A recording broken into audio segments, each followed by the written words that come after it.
తెలుగు వారి number 1 choice Telugu matrimony. మహారాష్ట్రలో match fixing తో గెలిచారు. బీహార్ లో కూడా అదే జరగబోతోందన్న రాహుల్ విమర్శలపై రచ్చ రాజుకుంది. రాహుల్ వ్యాఖ్యలపై అటు ఈసీ ఇటు బీజేపీ అభ్యంతరాలను వ్యక్తం చేశాయి. అబద్ధాలు పదే పదే చెప్పడం రాహుల్ కు అలవాటుగా మారిందన్నారు బీజేపీ అధ్యక్షుడు నడ్డా. మహారాష్ట్ర అసెంబ్లీ ఎన్నికల్లో బీజేపీ మ్యాచ్ ఫిక్సింగ్ తో గెలిచిందని, బీహార్ లో కూడా ఇలాగే గెలిచేందుకు కుట్ర చేస్తోందని రాహుల్ గాంధీ చేసిన ఆరోపణలపై రాజకీయ రచ్చ మరింత ముదిరింది. ప్రజాస్వామ్య రిగ్గింగ్ కు 2024 మహారాష్ట్ర ఎన్నికలు ఉదాహరణ అన్నారు రాహుల్. ఎన్నికల కమిషన్ నియామకం, నకిలీ ఓటర్ల నమోదు, పోలింగ్ లో అవకతవకలు, ఆధారాలను దాచిపెట్టడంతో బీజేపీ గెలిచిందని రాహుల్ ఆరోపించారు. ఇలా మోసం చేసి గెలవడం బీజేపీకి అలవాటుగా మారిందన్నారు. ప్రజలంతా ఆధారాలను గమనించి సమాధానాల కోసం డిమాండ్ చేయాలన్నారు. రాహుల్ గాంధీ ఆరోపణలను ఈసీ తీవ్రంగా ఖండించింది. నిరాధార ఆరోపణలు చేస్తే చట్టపరమైన చర్యలు తీసుకోవాల్సి ఉంటుందని హెచ్చరించింది. ఆరోపణలపై ఇప్పటికే క్లారిటీ ఇచ్చినప్పటికీ మళ్లీ అవే ఆరోపణలు చేయడం తగదని ఈసీ వ్యాఖ్యానించింది.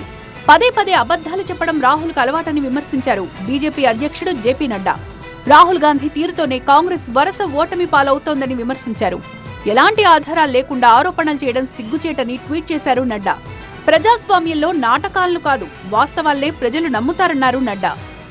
లోక్సభ ఎన్నికల్లో మహారాష్ట్రలో కాంగ్రెస్ కు మహావికాస్ అఘాడీ కూటమికి ఎక్కువ సీట్లొచ్చాయని, అప్పుడు కూడా అక్రమాలు జరిగాయా అని రాహుల్ ను ప్రశ్నించారు మహారాష్ట్ర డిప్యూటీ సీఎం ఏక్నాథ్ షిండే.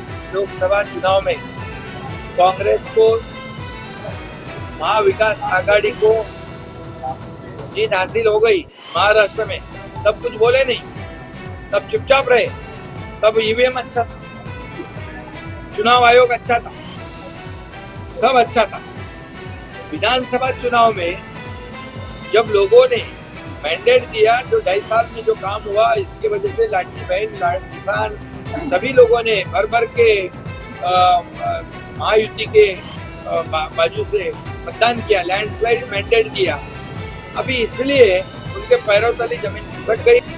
మొత్తానికి రాహుల్ వ్యాఖ్యలు కాంగ్రెస్ బీజేపీ మధ్య మరో మాటల యుద్ధానికి తెరతీశాయి. తెలుగు వారి నంబర్ 1 చాయిస్ తెలుగు మ్యాట్రిమోనీ.